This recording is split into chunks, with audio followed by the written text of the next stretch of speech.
Mutual presents The Mysterious Traveler.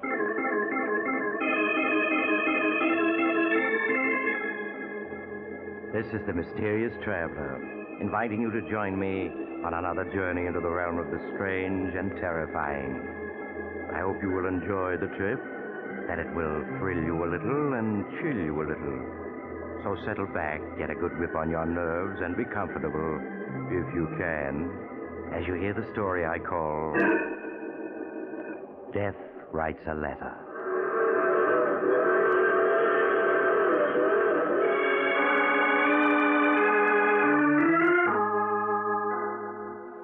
My story begins last summer in the townhouse of Martin Drake, a well-known financier. Martin is deep in argument with his older brother, John, as his daughter, Susan, enters the room unnoticed. John, how can you possibly believe in such things?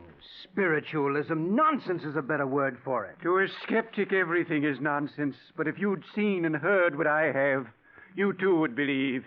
Hello, Father. Uncle John. Hello, Susan. I see you two are up to your old arguments. Well, your father's a very stubborn man, Susan. Well, I may be stubborn, but I'm no fool. Imagine believing in spiritualism, telepathy, and all that Tommy rot. I believe in spiritualism, Martin, and that the living can communicate with the dead. And nothing you can say will swerve me from my beliefs. Uncle John, in all these years you've been studying spiritualism, have you ever been able to communicate with Aunt Judith? No, Susan, I haven't. But there have been times late at night when I've all but broken through the barrier that separates us. Oh, I give up. There's no use in arguing with a man who has an obsession. Oh, that's fine, Father. Now the three of us can go into supper. Oh, I'm sorry, Susan, but I can't stay for supper. Oh, why not? I have an appointment with an onoricritic. A what? An onoricritic, a man who's an interpreter of dreams. John, good grief, don't tell me you believe in that, too. Why not, Martin? For years, psychoanalysts have interpreted dreams in an effort to help their patients. The subconscious minds of the living and sometimes bridge the vast gap of death. Now, John, I'm warning you, if you don't give up this obsession of yours, there's no telling how you'll end. I know you think I'm cracked, that all the years I've spent studying spiritualism have been wasted, but you're wrong. The living and the dead can communicate with each other, and someday you'll realize I'm right. Now, I really must be going or I'll be late. Well, Uncle John, you will drive up to the country with Father this weekend, won't you? Oh, are you opening the summer place? Yes, I'm driving up tomorrow to open the house and engage some servants. Well, I'll try my best to join your father this weekend. Oh, that's fine. Don't bother showing me the door. Good night. Good night, Uncle John. Good night. To think that anyone in this day and age still believes in spiritualism, particularly your Uncle John, it's incredible. I don't know, Father. Uncle John seems so sure of himself that sometimes I feel he may be right. Oh, Susan, that's nonsense. But look, Father, if it's all nonsense, why should Uncle John believe in it? You yourself have often said he's the most brilliant man you know. And he is. It's just that, well, we all have our eccentricities, and John's is spiritualism. Until his wife died 5 years ago, he was just as sane as you or I. No living person has ever communicated with the dead, and none ever will.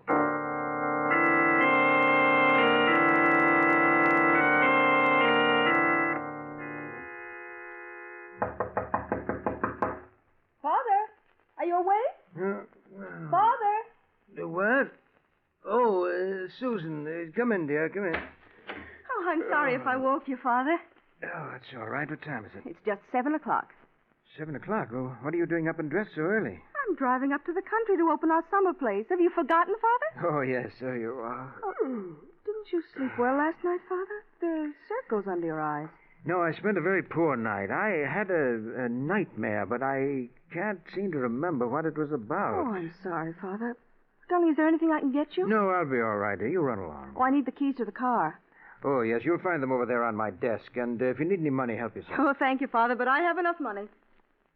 Have you found the keys? Oh, yes, here they are. Oh, do you want me to mail this letter on your desk? What letter? This one. It isn't addressed. All that's written on the envelope is one word. Urgent. Urgent? Yes, and it's in your handwriting, see? Why, I never wrote that. But, Father, it is your handwriting. And look, there are ink stains on your fingers. You must have written it before you went to bed. But I tell you I didn't. Let me see that letter. Yes, that's my handwriting, all right. Oh, Father, I'm leaving now. I want to get there by noon. What? Oh, yes. Goodbye, dear. Take care of yourself. I will, darling. Bye. Urgent. And it's my handwriting, all right. But for the life of me, I can't remember. Well, let's see. Dear Martin.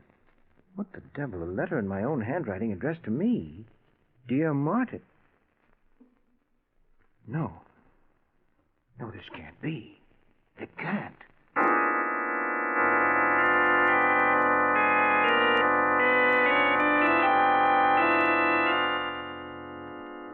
Martin, is anything wrong? I came as quickly as I could. You sounded so upset over the phone. Dr. Warren, I'm afraid my mind is giving way. You, Martin? You're the last person in the world to become unbalanced. Well, that's what I thought until I read this letter. Letter? Yes, and it's in my handwriting, so I must have written it. I'm afraid I don't understand. When I woke up an hour ago, this letter was on my desk. I could see it was my handwriting, and yet I don't remember having written it. You don't remember having written it? No, and yet I must have. There are still ink stains on my fingers. Martin, none of this makes sense. Yes, I know. What's in the letter? I'll read it to you.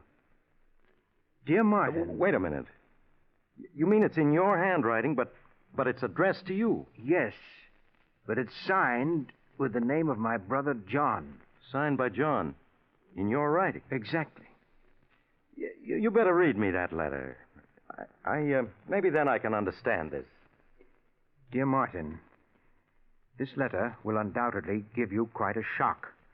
But after you finish reading it, I'm quite sure you'll understand why it was written. After I left Susan and you a few hours ago, I went to keep my appointment with the dream interpreter I'd spoken to you about. It was shortly before midnight that I returned to my home. As usual, I found Martha and Paul waiting up for me. Good evening. Good evening, Mr. John. Paul, Martha, what are you doing up so late? I told you never to wait up for me after 10 o'clock. Well, we worry about you. You know what the doctor said about your heart. You should have been in bed an hour ago. You both treat me as though I were a 6-year-old. And sometimes you act like one. Well, I have a glass of warm milk for you in the pantry. I don't want any milk. It's good for you. Here, let me have your coat. Oh, thank you, Paul.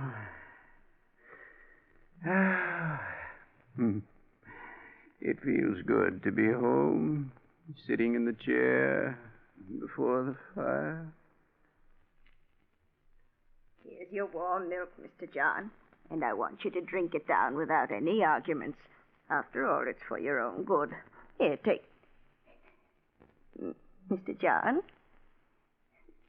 Mr. John? Martha, what's wrong? Paul. Mr. John, Mr. John. Mr. John, answer me. He's dead. Paul. Now, please, Martha, please, you mustn't cry. The end came very quickly, peacefully. Now, there, Martha, there.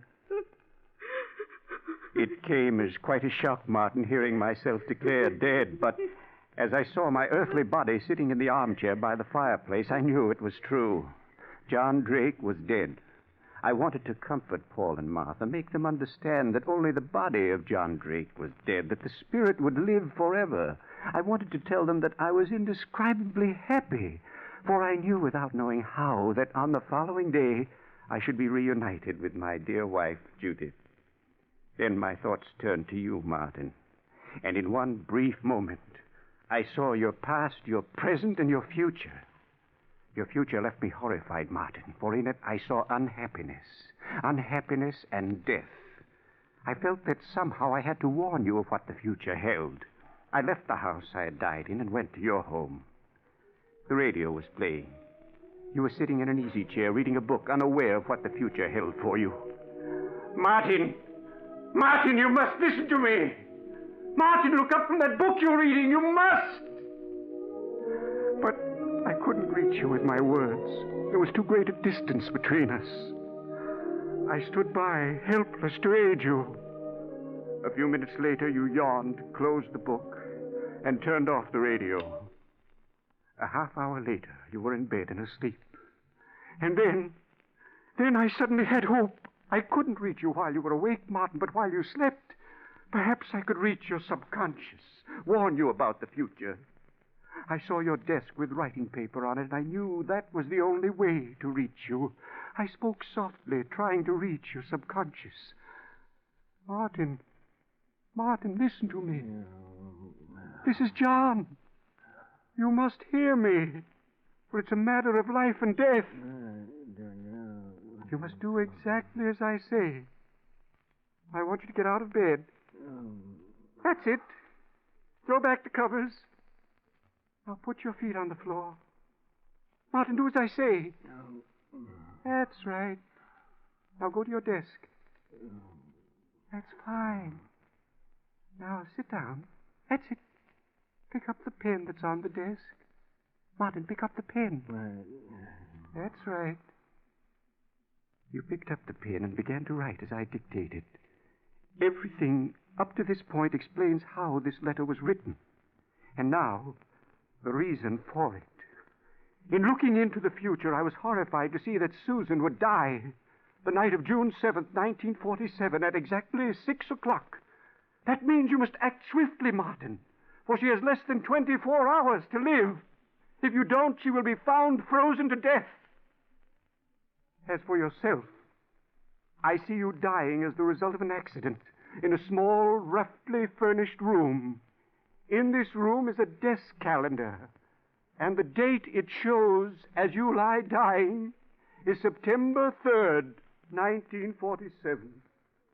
Martin, the love I bear you and your daughter has reached out from another world to warn you against the future. I pray that you will act upon this information and save yourselves. Your brother, John. That's the most extraordinary letter I ever heard. Well, what do you make of it, Doctor? You sure this is your handwriting? Certain of it. And then there are these ink stains on my fingers. Yes. It's amazing. It's obvious that I wrote this letter last night in my sleep. What upsets me is the content of the letter. The things I wrote are so fantastic that I'm afraid I may be losing my mind. No. I'm quite sure you're sane, Martin. Well, then how do you account for my writing such a fantastic letter even in my sleep? Has it occurred to you that this fantastic letter, as you call it, may not be fantastic?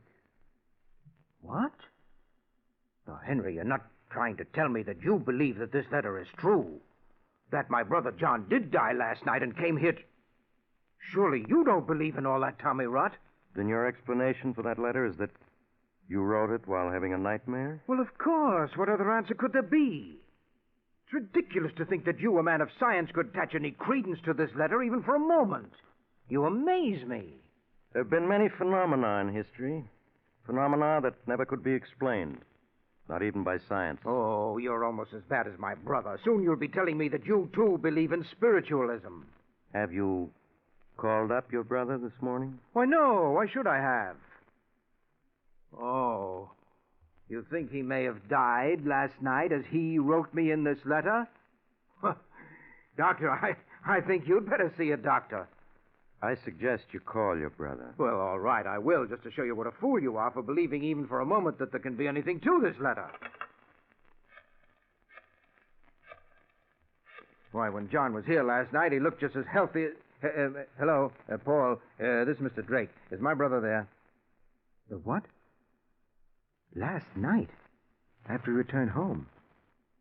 I see. Thank you, Paul.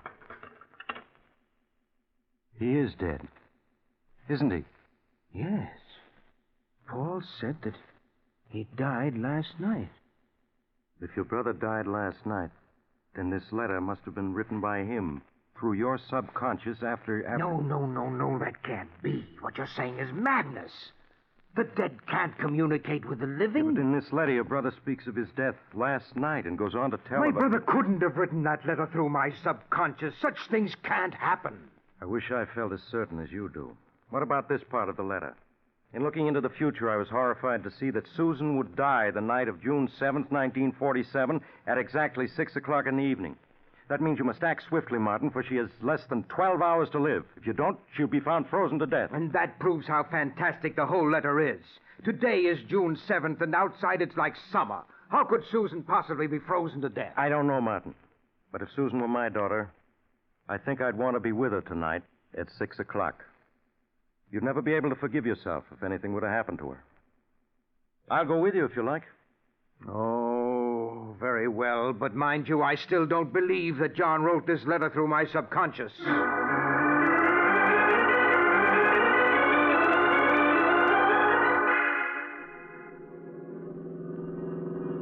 What time is it, Henry? It's a few minutes after 6. If we hadn't had the breakdown, we'd have been there hours ago. How much further is it? As soon as we reach the top of this hill, you'll be able to see it. I wish we'd reached the house before 6. Now, surely you don't believe what that letter says. How could Susan possibly freeze to death? Why, it's a warm evening. It's like summer. Yes, I know, but just the same, I wish we'd arrived sooner. Look, you can see the house now, down there in the valley. Susan's probably getting dinner. And we'll certainly look like a pair of fools coming up here because of that ridiculous letter. I hope you're right.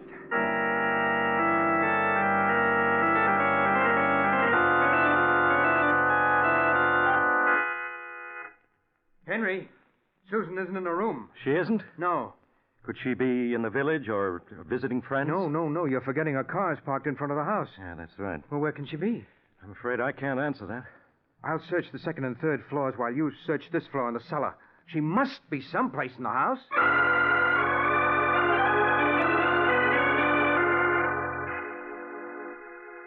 Henry, where are you? Down in the cellar, Martin. I searched every room on the second and third floor, but I couldn't find a sign of her. I found her, Martin. You found her? Well, where is she? Susan. You must prepare yourself for a shock. Shock? Martin, listen to me.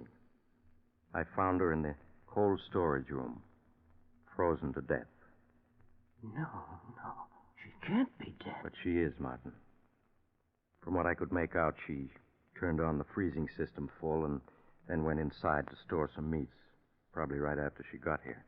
While she was in there, the door slammed shut and locked her in. Oh, Susan. If only I'd gotten here in time.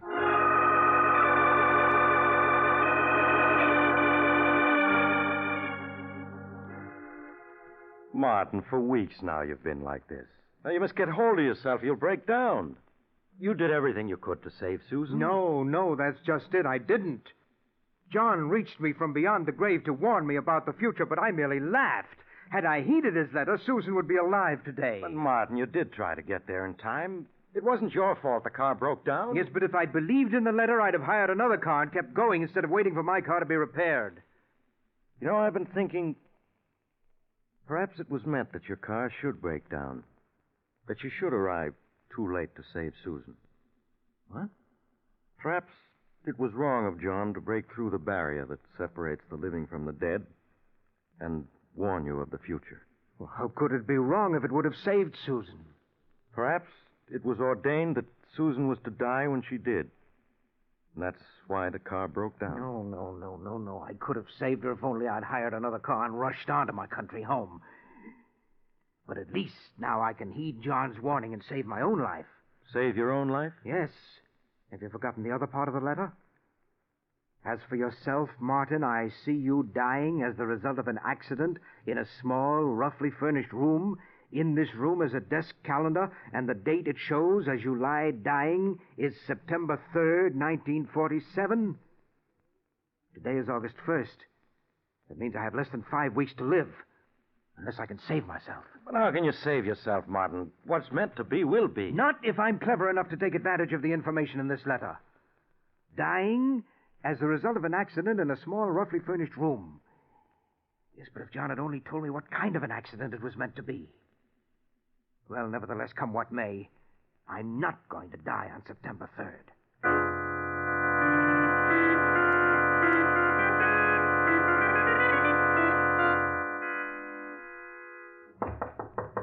Just a minute. Hey, Martin, what's going on? I mean, what's the meaning of all those men around the house? Why was I searched before I entered the room? Henry, do you know what the date is? Well, yes, it's September 2nd. Yes, and in a few minutes it will be midnight, and then it will be September 3rd. Oh, yes, that's right. The letter.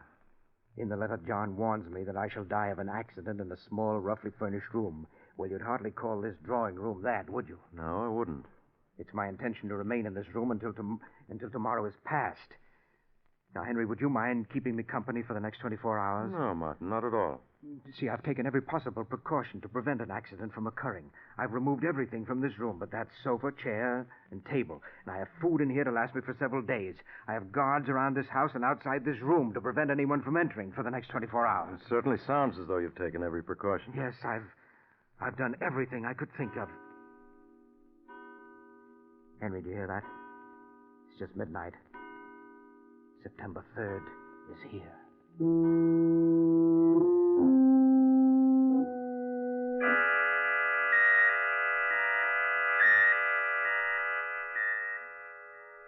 Martin, will you stop looking at your watch every other second? I can't help it. One more minute and it'll be midnight. And when the clock in the hallway strikes, it'll be September 4th. Yes, Martin, yes. Now, why don't you sit down and take it easy? How can I at a time like this? Martin, you must calm down. Think of your heart. Only 30 seconds more, Henry. 30 seconds. Martin, you're as white as a sheet. Well, who wouldn't be? I'm cheating death. I'm going to live.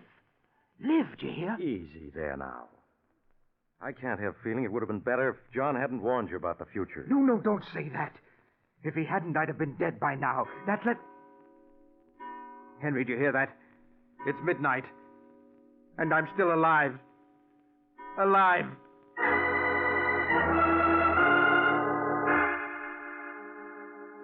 For some weeks, Martin Drake was a sick man as the result of the strain he'd undergone.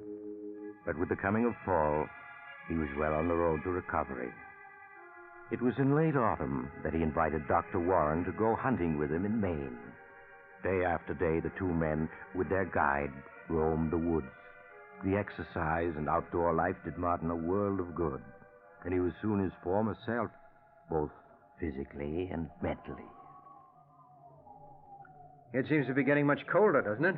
Yes, it feels very much like snow. I think it'll hold off for a while yet. Would you like to do a little more hunting, Mr. Drake? We still got a couple of hours till it gets dark. Yes, I wouldn't mind. How about you, Henry? Well, by all means. Maybe we'll come across that buck we spotted this morning. Yes, he was a big fellow. Where'd I put my rifle? Here it is, Mr. Drake, under the tree. Oh, yes, so it is. Here's your rifle, Doc. This rifle of mine... Oh! Martin, what happened? Good grief, he shot himself, Doc. Martin, are you badly hurt? The gun went off when I picked it up on my shoulder. Easy now, while I have a look at it. Oh. Is it bad, Doc? No, not bad. We must get him to a shelter and stop this bleeding. Ed Tolliver's place, about a quarter of a mile from here, Doc. All right, give me a hand. We gotta get him there at once.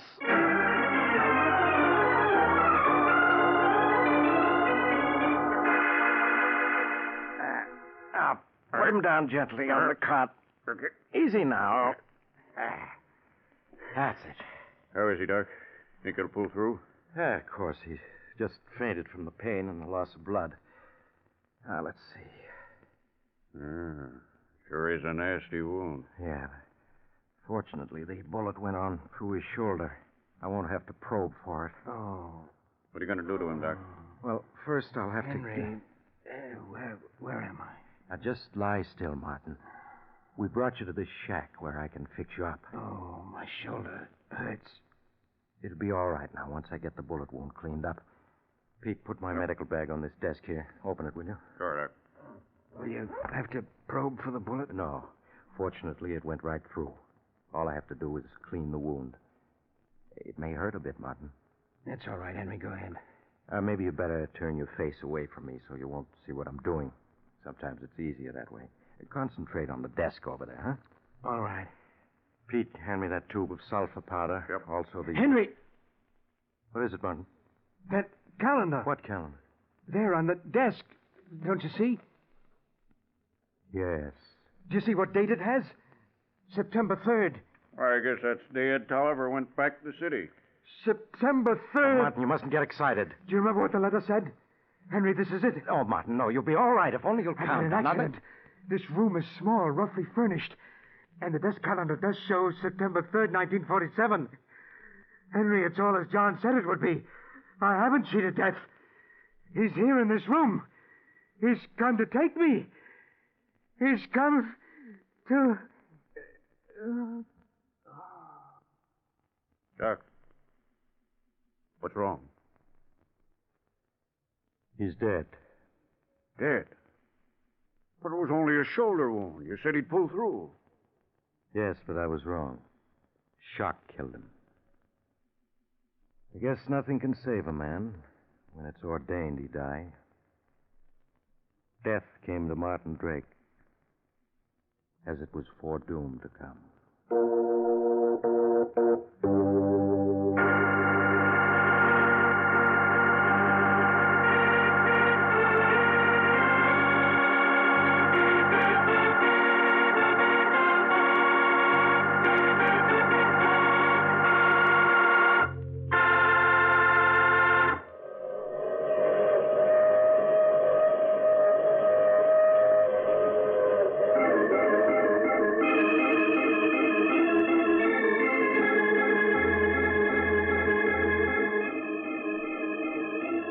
Mysterious traveler again. Too bad about Martin and Susan, wasn't it? Even John Drake's warning from another world couldn't save them.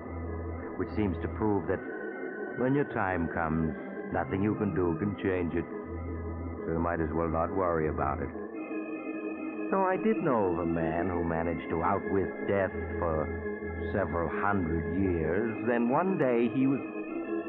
Oh, you'll have to get off here. I'm sorry. But I'm sure we'll meet again. I take this same train every week at this time.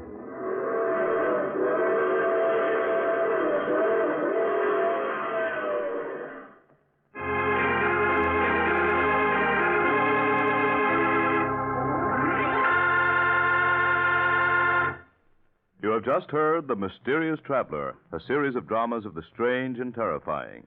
In today's story, all the characters were fictional, and any resemblance to the name of an actual person, living or dead, was purely coincidental. In the cast were Maurice Tarplin, Roger DeCoven, Eric Dressler, and Bryna Rayburn. Original music was played by Paul Taubman.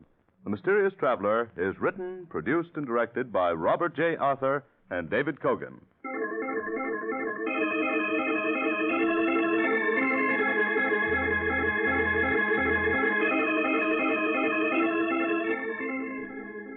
Listen next week to a tale titled Death is my co-pilot. Another Strange and Suspenseful Tale of the Mysterious Traveler.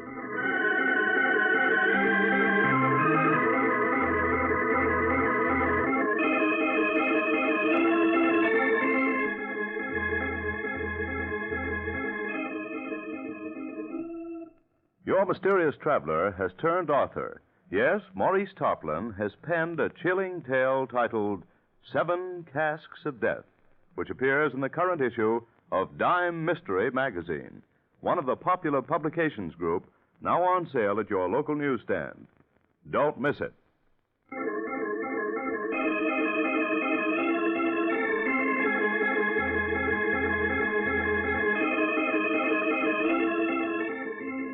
This program has come to you from our New York studios. Another program of tense and dramatic action will follow in just a minute. Stay tuned to the station for Official Detective. Carl Caruso speaking. This is the Mutual Broadcasting System.